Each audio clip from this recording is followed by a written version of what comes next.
Good morning and welcome to our first press conference. Please make sure that your cell phone is on silence, and as a reminder, video recording is not allowed in this room.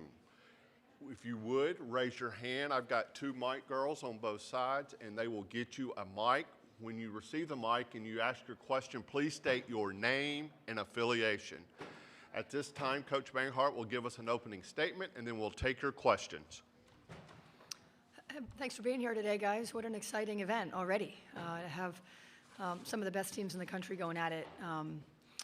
Really exciting for us. As you all know, Reniya Kelly is from about 15 minutes from here. She's from Hoover, and she's had a great year for us and is a great part of our team. So just a neat story that here she is getting a chance to play in front of her home crowd. You know, it's an event we know. It's the second time we've been here in 4 years. It's an opponent we know, at least in the first round and in the second round, most likely. But, you know, it all begins, which is super exciting. Okay, raise your hand. We'll start right here on the left, my left. Hey, Courtney, Doug Feinberg, the Associated Press. If I can ask you two questions real quick. The first one is kind of what you're saying. How much does it help playing an opponent now that you obviously are very familiar with and such, and Duke? Second one is a bigger picture one is, again, we've talked to the president of WBCA. The portal's open, which seems the dumbest thing ever since you guys are in the middle of playing in a tournament right now and 16 teams left. What would you as coaches like to see the time of this be? Because opening in right before Sweet 16 to me seems almost asinine. You know, where do you want me to start? Which one? I forget the first question, to be honest. Oh, playing Duke. Yeah, you know, what's helpful is it's quick turnarounds. You know, it's quick turnarounds when you get into the tournament because you don't know who you're going to play until kind of right before. And so to have a quick turnaround to a team you've already played, that there's a comfort there that's helpful. But to play in the Sweet 16, there's just no bad teams. So, you know, you might have more familiarity, but familiarity doesn't win games, right? And so I think from a prep standpoint, there's a little bit more comfort, both sides, as well as players having more familiarity with rosters and things like that. But it doesn't make the game easier, and that's what makes it so great. As for the portal, I mean, the timing is tricky no matter when you put it, because summer school starts up at a lot of places in early May. And what was happening is people were transferring, and then when they get there, they can't get into summer school, and therefore they can't be eligible to play that year. And so in order to get into summer school and to have all that taken care of, and giving people the amount of time that they would need to get into the portal and to visit and make their choices, apparently it butts up against some things like that for academic reasons and for people that have invested in summer schools, and then they can't get their kids to take the classes that they need to be eligible. So it has more to do, I think, with the academic calendar in our season than it does trying to put it. No one wants it during the Sweet 16. No one wants it Elite 8. No one wants it in the first round of the tournament. No one wants it during the season. But our season is so long, you know, that there's really not a lot of other choices given the summer school component for admissibility. To your right. You've talked a lot about how the ACC is, you know, can be a gauntlet, you know, in the regular season, and Yeah. you have to win at least 12 games to even have a shot at, you know, winning the regular season title. You know, 8 teams made the tournament. There's 4 of them here now. You're one of them.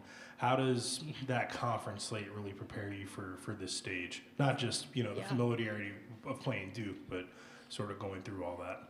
Yeah, just tremendous. You know, I was surprised that we only got in 8 teams, you know, and now you got 4 of them still playing, right? The Big 12 or the Big 10 got 12, and they've got how many playing? 3, right? Do the math, right? The ACC has been an exceptional conference all year. It's been really great for us to play against all different styles, all different, you know, and they've all been really close. I mean, we feel battle tested. We felt like when we played West Virginia, we had been prepared by the elite guards in our conference. So we give a lot of credit to the other teams that we played to prepare us for that win. You know, and then when we played Oregon State, they had great size, and we've got a lot of great size in our league. So yeah, to your point, Mitch, the ACC has been, they should be celebrating, as I know they are, the success of these programs because they've been intricately a part of the journey for all of us. We're going to go to the very back. Jeremiah Holloway with Inside Carolina. Courtney, of course, you know, the last few years against Duke, you guys have played in a lot of close games, and then this year the ACC made Duke your only repeat opponent as well. I guess, like, you know, because of that, you know, adjustment and change, how much does that just, like, add to the significance? Obviously, this is an NCAA tournament game, but even in the regular season, how much did that just kind of add to the, I guess, significance and the weight of some of these UNC Duke games? I don't know if honestly, but I don't know if that adds to it, in that other than the fact that these are traditionally have been two of the heavyweights in the conference, right? And that wasn't Kara or I's doing, right? We're just in charge of it in this moment. And so I think, if we were playing NC State, we'd have the very similar answer, right? Is that there's been a lot of coaches that have come, or in our case one, but who've come before us that have created the fact that these games matter because both teams are always good. That's what makes these rivalries so special, right? And I think the Duke-Carolina rivalry is so much bigger than me or this team, and that's what makes it so fun too. But I don't think the restructuring of the conference, in terms of, I think Jeff Walz has been pretty vocal about you should play everybody one time because that gives you your true tournament. Gives you a true champion, as opposed to playing some teams play people twice, so there's a pretty imbalanced schedule there. But that's way outside of my decision making. But I think it's the fact I think that these two teams have been so good for so long, and it's Kara and I's turn to make sure we take care of the rivalry with respect, integrity, and toughness. Okay, at this time we're going to go to Zoom. We have any questions for those participating on Zoom?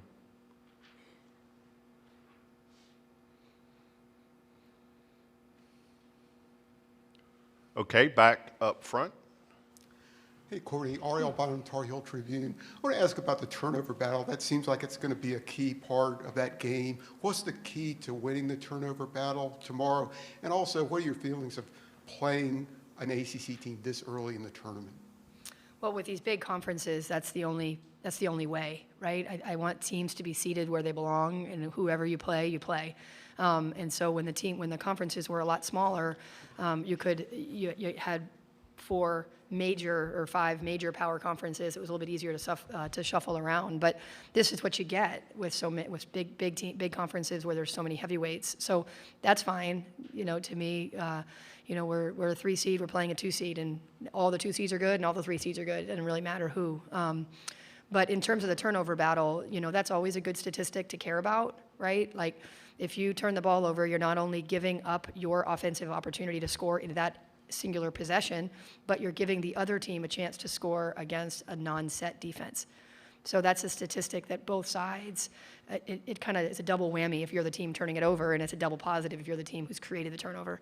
And so that's these are 2 of the elite defenses in the country. And so we've both been able to generate turnovers at a rate that we're proud of, which has helped. And so it'll be key for the ball control will be key for sure, because of the fact that you want to make sure you're getting opportunities to score in your possessions and you're not giving the other team opportunities to score against a non-set defense. Off that West Virginia game, a similar kind of dynamic going to help you? Yeah, what's good is whenever you watch back your team and you watch them play, and in this particular, when you prepare for a team like Duke that you've already played before, you get to actually watch yourself play against Duke instead of all the other teams play against Duke all the time, or the other whoever we're playing. And what's good is I think we're better. They are too, and that's what should happen, right? Is that when you watch the game back from the first game or even the second game, like how we handled pressure was not good, not as good as we did against West Virginia. We've just gotten better, right? And so haven't they, watching them in the ACC tournament versus watching them in preparation for our second game. And that's what's great, is when you have good teams that have continued the journey of being good, is what's made for TV and why our game is so strong. Front. Hi, Courtney. Sarah Tidwell with the USA Today Network. I want to know a little bit about Alyssa. So you guys have played Duke twice this season. First time she was in the game. Second time she was out with a knee injury. What is her impact going to be tomorrow in the offense, and also keeping Duke from scoring as much as they can? Yeah, I mean, for sure. When we didn't have Alyssa and Reniya the second time we played them, those are kids that typically in the biggest battles that we play have had pivotal roles, and also they play a lot of minutes.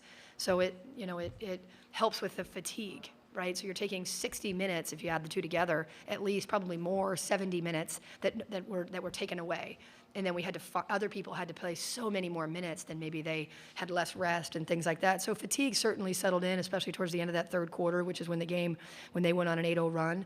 And so having her, not only is she kind of a relentless contributor on both ends, but it means that you have the experience and you have the toughness and you have the two-way player and you also have the minutes that you can then take back, and so people can play a little bit more rested. So her and Reniya were missing the game was a significant story for us in that game, and having them back certainly is better for us.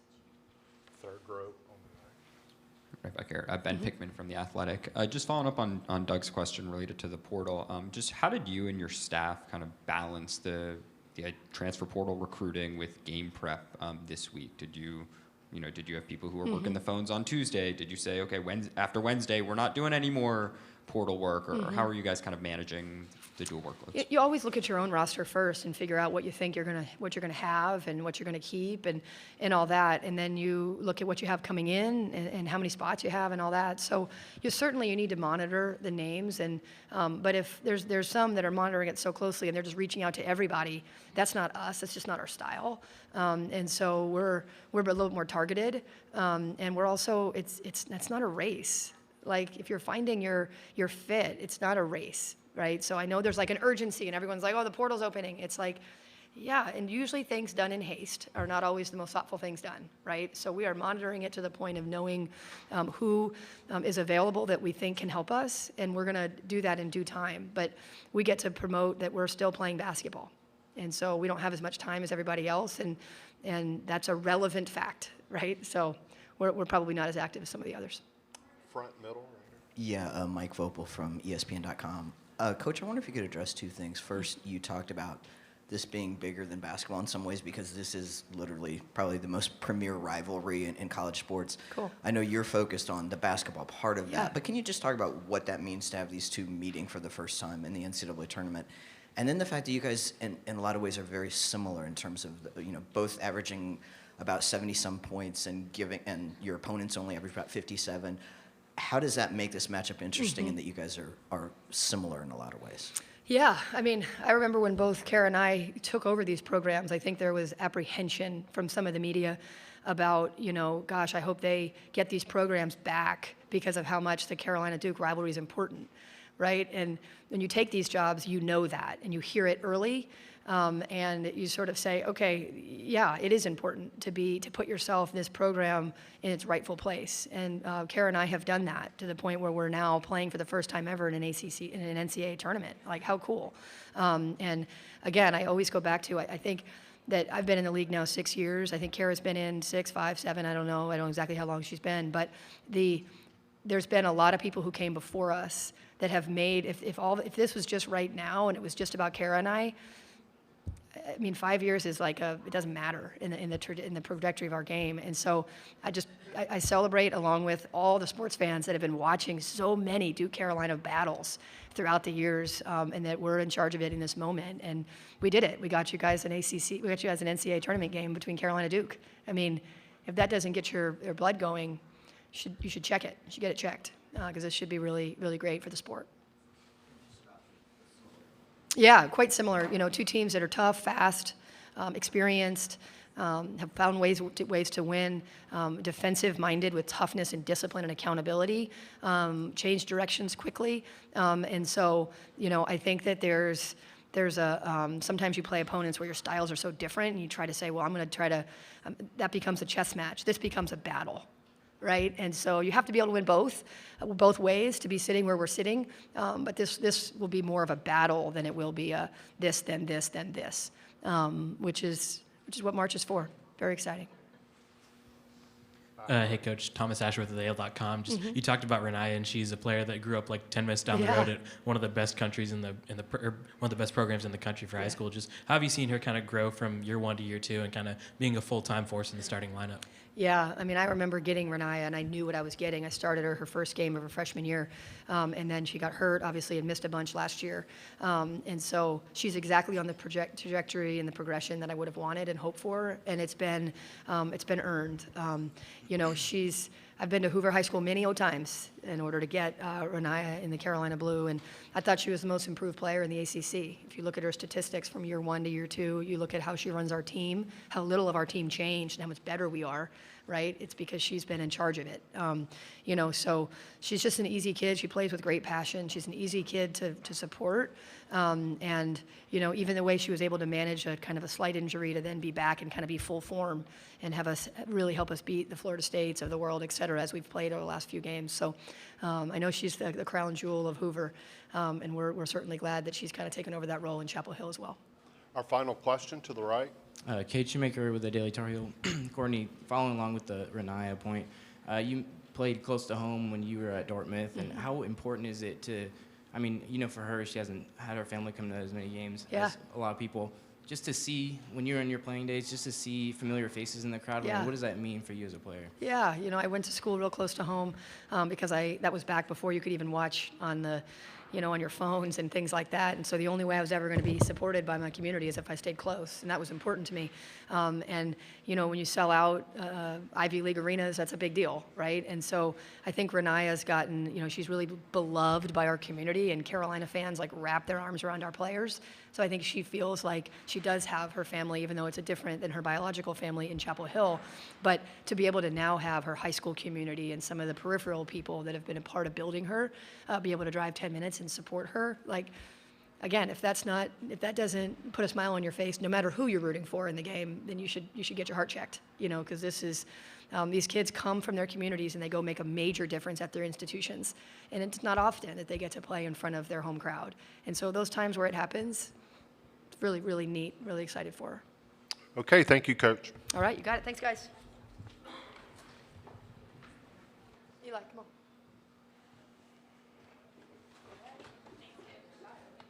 Players will be available shortly.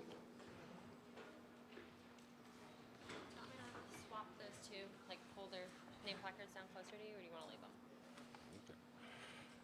They like to set up their cameras, so we might get shot at. Do that. I'll just leave them right where you Yeah, are. that's probably a good idea.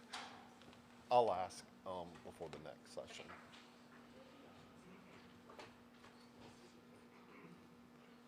Rusty.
Okay, as a reminder, no recording.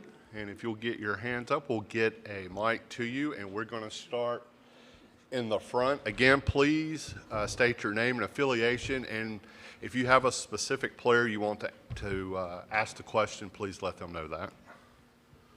Start right here. Sarah Tidwell with the USA Today Network. I have a question for both of you. I'll start with Reniya. What does it mean to you to be playing so close to home this weekend?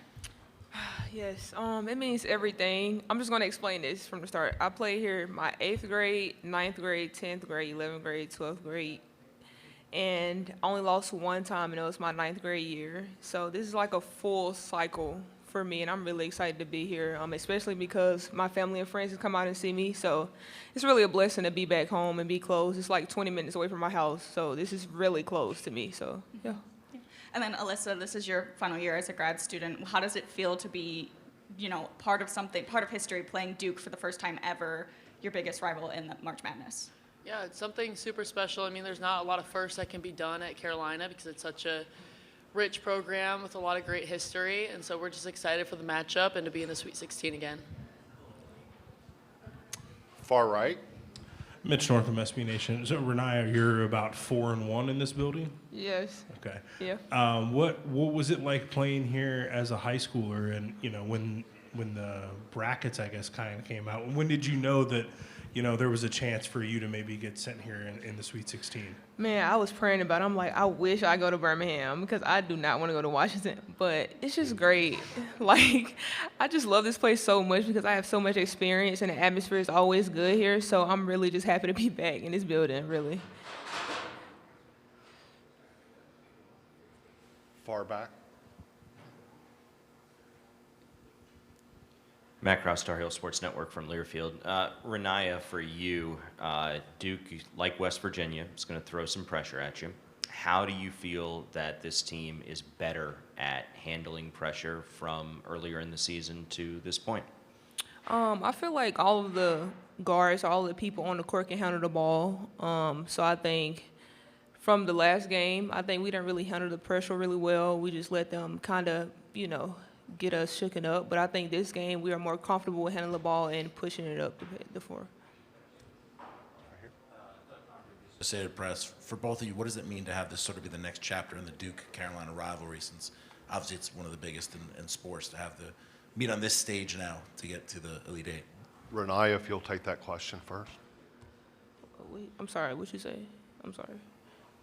What does the rivalry mean? Just, again, playing the rival in Duke on the biggest stage now of the Sweet 16. It's one of the biggest rivalries in college basketball and college sports. What does it mean to be playing your rival to get to the next round?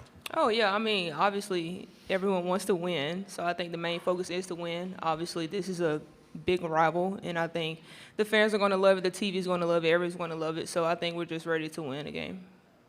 Alyssa? Yeah, I think it's going to be cool to showcase on even a bigger stage what the Carolina-Duke rivalry is, and obviously it's always a gritty game, and so it's something that's going to be pretty cool to show the rest of the country. Okay, question to the far right. Cameron Teague with The Athletic. Alyssa, this is for you. What's the challenge of preparing for a team a third time? And I know you and Reniya didn't play that second game, and how does that change maybe the preparation as you, whether you watch that film as tight or not?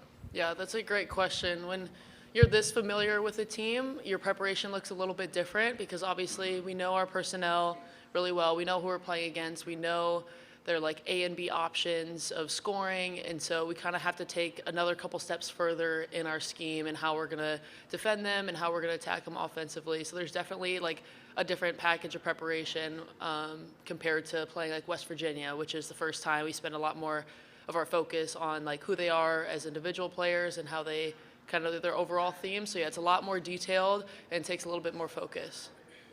At this time, we'll go to Zoom. Any questions from those participating on Zoom?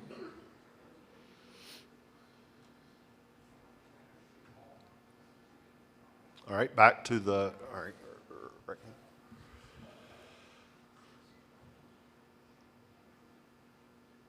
Cassandra Negley with Yahoo Sports. Alyssa, those few games you missed towards the end of the season, having to sit out and watch the team from afar, is there any kind of perspective that you gained about this team having to do that and then reasserting yourself into the lineup? Yeah, I would say the only perspective I gained, which is something I already knew, is that we have a really deep bench and we have a lot of girls that can step up on any given night. And I think that's really crucial for success in the March Madness tournament, as long and grueling as it is, because like if someone's not having a great night, we know that somebody else will be able to pick up the slack. And so we have a really deep team, and that's something that's really special. And so just reinserting myself into the lineup, I just continue to bring what I've brought all season and contribute to my team in whatever ways it's needed. Front row on the left. Hey, Reniya, Ariel Bynum, Tar Heel Tribune. How are you doing? What did you learn playing Duke the first time about trying to limit turnovers, and what did you learn by watching in the second game? And did playing a game like you did on Monday against West Virginia, is that going to be helpful for you tomorrow? Yeah, so the first part, you asked me, what did I learn from the first game? I think we can attack them more. I think we were so focused on their hedge that it got us out of rhythm on the basket, and we had to score. So I think we do a better job of just, that's a flaw for them, just the hedge to get us out of rhythm. So I think we're going to attack that more this game.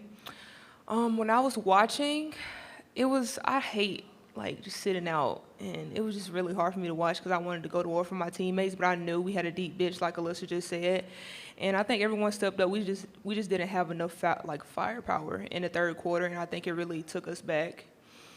Your third point, what did you say about? Did going through a game like you did Monday against a team that pressures a lot, would that be helpful for you tomorrow? Oh yes, for sure. West Virginia really set us up for success just because we need to get open and get the ball so we can run our offense and get down the court. So Duke pressure isn't the same as West Virginia, but it is similar. So I think we will be very prepared for Duke pressure. Any other questions? Front right. Wesley Branch, USA Today. For either of you, really, Kayla McPherson was a key player and leader for you guys early in the season, and then obviously she went down with the injury. What, from your perspective, has been kind of her transition to being more of a coach on the sideline for you guys, and maybe a moment that impacted you guys from her leadership perspective after her injury? Alyssa, if you'll take this one first. Yeah, Kayla is a really special piece to our team, and she's in a unique position because she knows exactly what it's like to be a player. She's still a player on our roster, and she is really good at digesting what coaches say and what they're looking for and kind of being the bridge between the two. And so she's really helpful to have on the bench because at any timeout or stop and play, she's talking to some of us on the court, telling us what she sees. And similar to Reniya, she has that point guard vision, and so she can read the game really, really well and help us make in-game adjustments before like it needing to get to the coaches and us to figure out as a big group. So she's just been super instrumental in our success, and we're really grateful that she's on our side. Back to the left. Yeah, Alyssa, Ariel Bonham, Tar Heel Tribune. After Monday's game, how long did it take to come down from that high? I mean, it had to be one of the best experiences of your career. Yeah, it was very special. Obviously, being my last time playing in Carmichael, I couldn't have scripted a better night. But it didn't take me too long. I mean, I knew that that's obviously a big game that we want to celebrate, but also understand that there's more work to be done ahead. And so I just got to talk to my family after the game, and then went home, did my usual routine, went and got some sleep because we had school the next day. So yeah, we're just ready to looking forward to more. Any more questions? To your right or left. Doug Feinberg, the AP again. Reniya, what is your favorite memory when you played here in those games? Like, do you remember shots specifically or anything like that one? I think it was my senior year. It was like 50 seconds left on the clock, and I subbed out, and everyone was just standing up and clapping for me, and I was hugging all of my coaches and teammates, and I was crying. And, you know, I usually don't cry, but it was my most memorable moment for me, for sure. Last chance. Okay, ladies, thank you. Thank you, guys. Our next press conference will be at 12:10 with Duke head coach.